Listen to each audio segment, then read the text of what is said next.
Frente 2, módulo 28, página 41, qualidades fisiológicas do som e efeito Doppler. Nessa aula a gente vai falar sobre três importantes qualidades ou características do som, cujo termo fisiológico tem a ver com a questão do funcionamento e reconhecimento, e um importante fenômeno com relação à variação aparente de frequência, que é o que a gente chama de efeito Doppler, ok? A gente vai falar sobre qualidades fisiológicas do som, inclusive considerando que o ouvido humano normal distingue o som, distingue no som, melhor dizendo, três qualidades distintas, denominadas qualidades fisiológicas do som. Nesse caso, quando fala que o ouvido humano normal distingue, é que a gente pode diferenciar o som pela altura, pela intensidade, pelo timbre. A altura tem a ver com a frequência, intensidade tem a ver com a potência e timbre tem a ver com a origem dessa formação de som. Bora lá. Altura ou tom, pessoal, é a qualidade que permite ao ouvido diferenciar um som grave ou som baixo de um som agudo, que é um som alto. Já de cara a gente encontra uma característica fisiológica muito importante que vai assim de encontro com algumas ideias contraditórias que a gente tem no nosso dia a dia, que é o seguinte: a gente fala que a televisão está alta, que a televisão está baixa, que o som está alto ou o som está baixo, normalmente para poder indicar a questão de intensidade, mas aí a gente fala em altura, né? Errar equivocadamente, obviamente. Um som alto, pessoal, é aquele som que tem alta frequência, no caso, agudo. Um som baixo é um som que tem baixa frequência, no caso, grave. Se tiver na televisão, por exemplo, uma pessoa com uma voz muito aguda, muito estridente, você pode aumentar ou diminuir o volume da televisão, que a voz dela vai continuar alta, porque o som alto tem a ver com a frequência e não com a intensidade. Os sons graves ou baixos têm baixa frequência, enquanto os agudos ou altos têm alta frequência. Certo? Destaquemos que a altura de um som está relacionada exclusivamente com a sua frequência, importantíssimo. Altura e frequência, tá? No nosso linguajar do dia a dia, isso aí confunde um pouco, cuidado. O intervalo acústico, que é determinado entre a razão, determinado pela razão, desculpa, entre as frequências, né, e nesse caso forma um quociente, né, um intervalo acústico, é a razão entre essas duas frequências. Quando a gente tem, por exemplo, que tem a ver com a questão da altura, um intervalo acústico de 1/8, significa que a razão entre as frequências é 2, ou seja, que o som de frequência mais alta tem o dobro da frequência do som de frequência mais baixa, no caso da comparação, certo? O nível relativo de intensidade, quando a gente fala de intensidade sonora, a gente está falando sobre a energia que esse som é capaz de transmitir. Então, quando a gente está falando, por exemplo, a televisão está alta, o certo é falar o som da televisão está muito forte ou muito intenso. Som forte, muito intenso. Som fraco, pouco intenso. Tem a ver com intensidade de onda, que a gente estudou em algum capítulo aí para trás, que é a questão da potência distribuída na área da superfície esférica que o som pode abranger. No caso, a medida da intensidade interfere no que a gente chama de magnitude da sensação auditiva, ou a questão dos decibéis. Né? Os decibéis, que é essa magnitude, que é o que a gente chama de nível sonoro também, né? Isso aqui pode ser identificado como nível sonoro, K vezes log da razão entre a intensidade do som avaliado com a intensidade I0, que representa uma intensidade, no caso, a intensidade normal, que a gente diria, num logaritmo de base 10. A gente vai dar uma olhada numa tabelinha ali que tem algumas referências com relação ao bel ou ao decibel, com alguns sons que normalmente a gente ouve no dia a dia. Mas a questão da intensidade é quanto de energia que ele consegue transmitir. E essa contagem em decibéis, com aquele K da fórmula do logaritmo que a gente viu agora há pouco valendo 10, representa basicamente o quão nocivo esse som pode ser.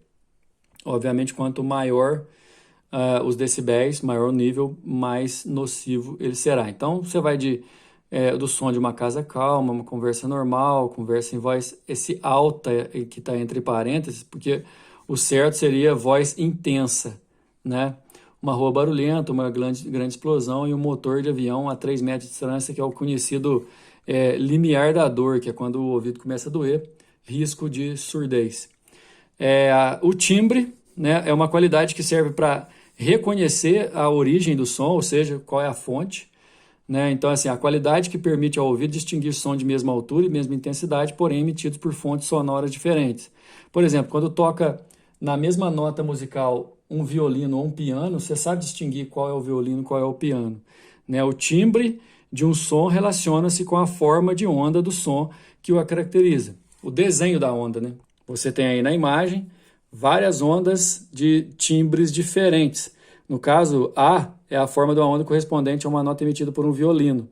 B, C, D e E, a mesma nota com outros harmônicos dessa nota, dessa propagação também. A questão é que você tem que saber que o timbre, muito mais usado para som de instrumento ou som de voz, né? Tem muita gente que consegue imitar o timbre da voz do outro, mas o timbre ele está ligado ao reconhecimento da fonte emissora desse som. Galera, efeito Doppler é o fenômeno que ocorre quando há aproximação ou afastamento entre um observador e uma fonte de ondas que consiste na variação aparente da frequência. Deixa eu explicar isso aqui melhor, porque você já deve ter percebido que quando a ambulância passa perto de você com a sirene ligada, à medida que ela se aproxima, você escuta o som mudando de um jeito, quando ela se afasta, você vai percebendo outro tipo de mudança no som. Essa mudança é, primeiro, uma mudança aparente, que só acontece por conta do movimento relativo entre a fonte emissora do som, que no caso é a ambulância, e o receptor, que no caso é você. Quando ele fala assim, quando há aproximação ou afastamento entre o observador e a fonte, a gente troca isso por movimento relativo, ou seja, se uma fonte de ondas emite uma onda continuamente, e uma sequência de ondas, né, no caso, e o observador desse fenômeno tem movimento relativo em relação a essa emissão, essa fonte emissora, vai haver aparentemente uma mudança da frequência com a seguinte situação. Quando ocorre a aproximação entre fonte emissora e observador, aparentemente a frequência aumenta. Quando ocorre afastamento, aparentemente a frequência diminui. No caso, essa frequência aparente, dá para a gente calcular esse F0, levando em consideração essa relação aqui, ó, que pode mudar questão de sinal, com relação principalmente ao V aqui sendo a velocidade de propagação da onda, que no caso é o som para nós. VO seria a velocidade do observador, que se o observador estiver parado vai ser 0. VF seria a velocidade da fonte, no caso a velocidade da ambulância, por exemplo. Frequência seria a frequência real, né, aquela frequência que é percebida quando o movimento relativo entre fonte e observador é 0. E o F0 seria a frequência, o que a gente chama aparente, né, que não é a frequência real, que vai ser maior do que a real quando ocorre a aproximação e vai ser menor do que a real quando ocorre afastamento, certo? No caso, os sinais aqui, ó, eles merecem a seguinte situação. E se você adotar o referencial, que o sentido positivo do observador para a fonte, você vai perceber, por exemplo, que quando existe o afastamento entre os corpos, você vai usar menos aqui e mais aqui, ou quando existe a aproximação, você vai trocar, você vai usar mais aqui e menos de cá. Exercícios na página 42. Número 1. O piano é um instrumento musical de cordas munido de um teclado e de uma grande caixa de ressonância. O som é produzido pela pressão das teclas que acionam martelos de madeira revestidos de feltro que, por sua vez, fazem percutir as cordas. Então, você toca a tecla aciona o martelo bate na corda. É dotado de 2 pedais. O direito, quando pressionado, permite que as cordas permaneçam vibrando, mesmo que as teclas deixem de ser tocadas. O esquerdo, também chamado de surdina, serve para diminuir o brilho da sonoridade. O primeiro piano foi fabricado pelo italiano Bartolomeu Cristofori, construtor de cravos de Florença, por volta de 1700, Quando um pianista pressiona no piano uma tecla correspondente à nota Ré, e em seguida a que corresponde à nota Ré uma oitava acima, uma oitava acima significa frequência maior. Pode-se afirmar que serão ouvidos sons diferentes.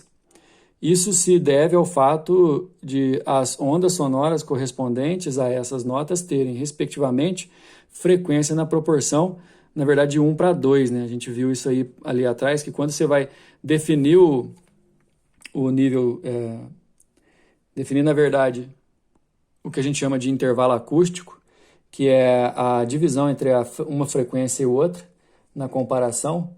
O intervalo acústico completo, que é de 1 oitava, significa que a frequência dobra, portanto, 1 para 2, letra C.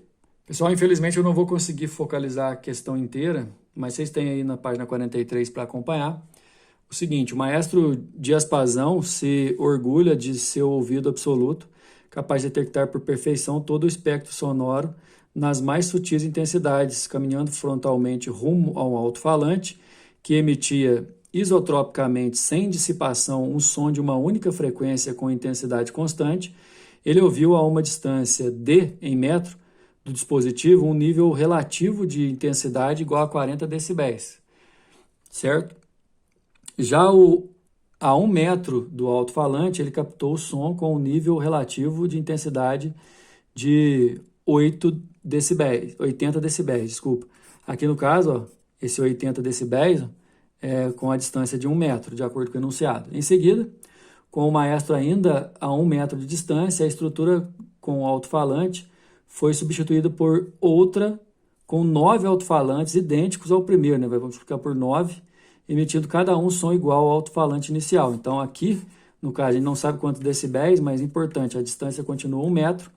E lembrando, por exemplo, que ele falou ali que a intensidade relativa é igual a 40 decibéis, é um número que a gente vai ter que usar. Aí, duas perguntas. Com base nessas informações e sabendo que log de 9 na base 10 é igual a 0,95, responda na letra A, qual o valor de D?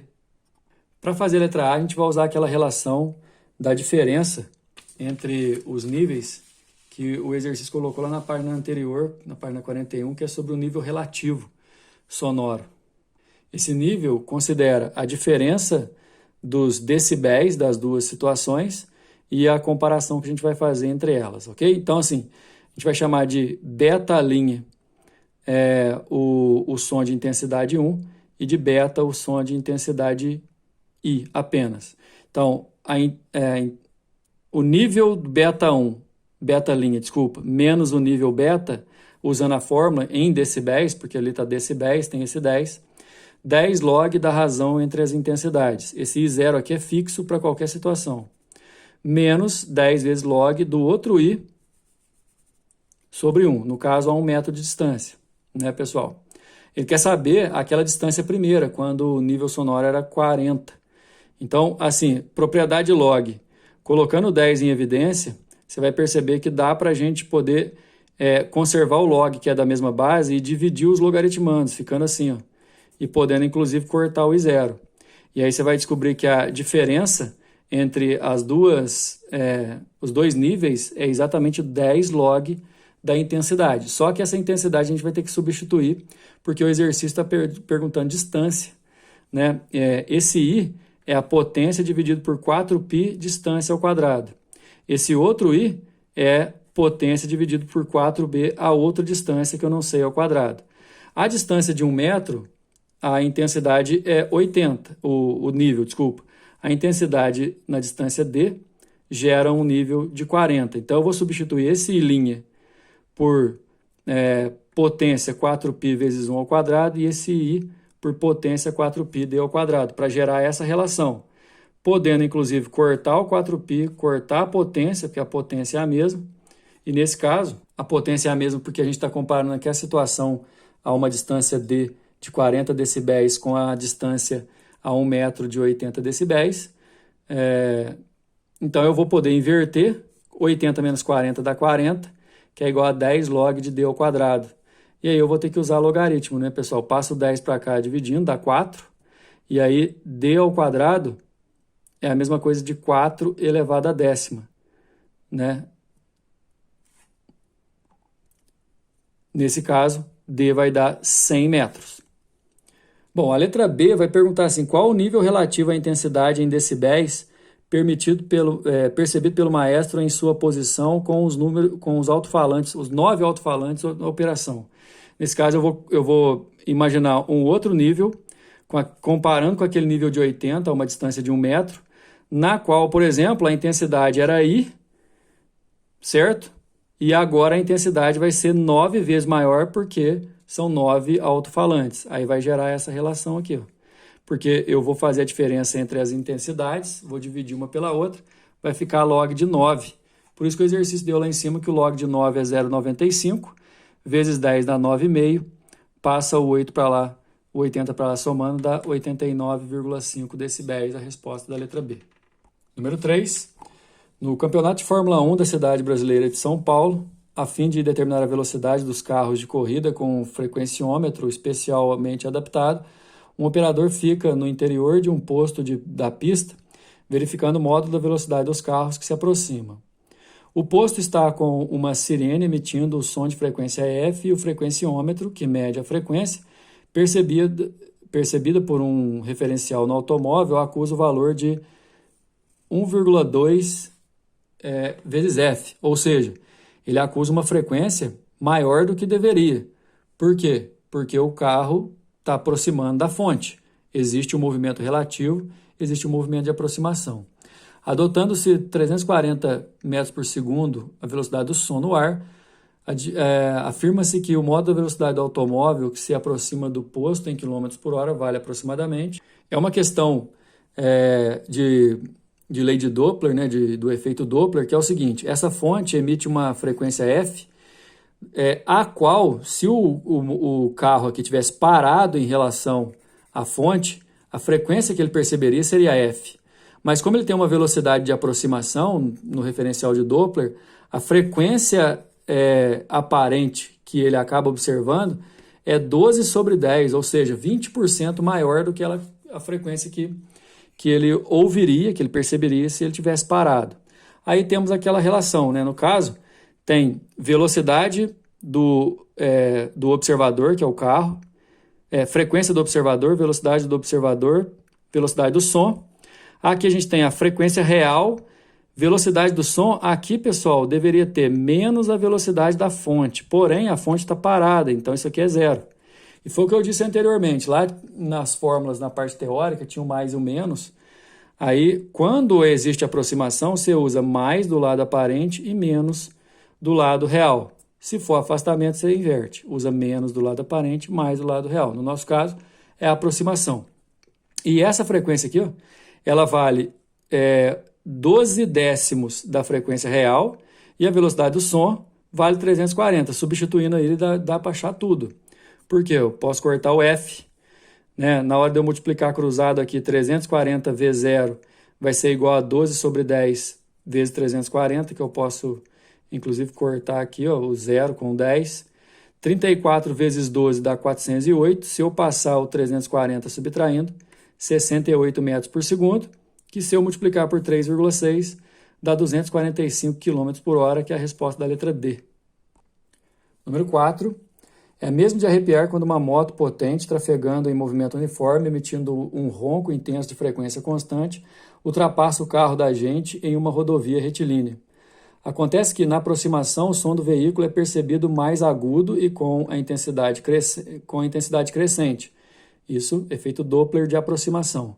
Já no afastamento, sucede o contrário. Nota-se o som da moto mais grave, né, que ele vai, entre aspas, perdendo em frequência, porque a frequência aparente vai diminuindo, e decorre de existir movimento relativo entre o observador e a fonte, que caracteriza o efeito Doppler nessa variação. Considerando o observador em repouso à beira de uma estrada retilínea, o observador está em repouso, então naquela formulinha a gente vai usar o VO igual a 0, tá? Passa diante dele uma moto com velocidade de intensidade constante. O veículo emite um ronco intenso de frequência constante que é notado na aproximação com uma frequência, uma variação de frequência de módulo ΔF1. Esse ΔF1 aqui, ó, é o tanto que a frequência vai aumentar enquanto a moto está aproximando. E em relação à frequência sonora real. E no afastamento, com a variação da frequência ΔF2, que seria a frequência... esse ΔF2 aqui vai ser negativo, porque a frequência vai diminuir enquanto a moto se afasta, mas também em relação à frequência real. Na letra A, admitindo-se que o ar é em repouso e em relação ao solo, e supondo-se que a intensidade da velocidade da moto seja igual a 1/4 da intensidade da velocidade do som. Então, espera aí. Velocidade da moto, que no caso seria a fonte, é igual à velocidade do som dividido por 4. Certo? Determina a relação ΔF1 sobre ΔF2. Vamos lá para a letra A primeiro. Pessoal, essa é a fórmula do efeito Doppler, né? Tá vendo com mais e menos. F0 é a frequência aparente, F é a frequência da moto, velocidade da moto, velocidade do som, velocidade do observador, que no nosso caso vai ser 0. E como no primeiro caso aqui, ó, admitindo-se o ar em repouso em relação ao solo, supondo-se a intensidade da velocidade da moto seja igual a 1/4, aí essa velocidade aqui, ó, da fonte vai ser 1/4 da velocidade do som. E nós vamos ter que considerar enquanto aproxima para o ΔF1, que aí aqui vai ser positivo e aqui negativo. E depois ΔF2 afastando, é aqui negativo e aqui positivo. Então a primeira situação é velocidade aproximando. Daquela forma, então, a gente vai tirar a velocidade do observador, porque é 0. A frequência da fonte, a frequência do som da moto, velocidade VF da moto, a gente vai trocar por daqui a pouco, né, pelo valor da velocidade que tem. Mas assim, o que a gente vai fazer? Passar o V, a velocidade do som, para o outro lado, multiplicando, para isolar a frequência F1 de aproximação, porque o ΔF1, o que é o ΔF1? Vai ser a frequência aparente na situação 1 menos a frequência da fonte. Então, vai ser isso aqui menos a frequência da fonte, que vai dar isso aqui, ó. Agora, num segundo momento, o ΔF2, a gente precisa calcular o abaixamento de frequência por conta do afastamento da moto. Aí aqui vai ser menos e aqui vai ser mais. Aí, nesse caso, a gente vai isolar jogando para o outro lado aqui, ó.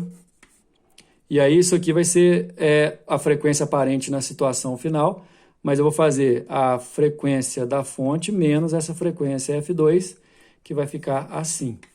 E o exercício quer que a gente divida isso por isso. Fazendo a divisão do ΔF1 por ΔF2, eu vou conservar o ΔF1 e multiplicar pelo inverso do ΔF2. Considerando essa igualdade aqui, eu posso cortar, e aí vai ficar nessa relação, velocidade do som mais velocidade da fonte dividido por velocidade do som menos a velocidade da fonte. Lembrando que a fonte é a moto e a velocidade dela é 1/4 da velocidade do som. E aí é só substituir o VF aqui, ó, por 1/4 de VS. Nesse caso, eu vou poder fazer o mínimo múltiplo comum, vai dar 5V do som sobre 4, e aqui vai dar 3V do som sobre 4, que aí eu vou poder cortar. Aí a razão vai dar 5/3, é a resposta nossa da letra A. Voltando lá na letra B, Edwin Hubble se notabilizou em 1929 por observar nebulosas, galáxias situadas fora da Via Láctea, que se afastam da Terra, manifestando para astrônomos situados no planeta uma variação nas frequências típicas de seu espectro luminoso, o redshift. A que se deve o redshift? Esse espectro de radiação é percebido deslocando para frequências maiores ou menores que as reais. Nesse caso, pessoal, toda galáxia, toda estrela emite uma frequência luminosa e que se essa estrela ou galáxia estiver em movimento relativo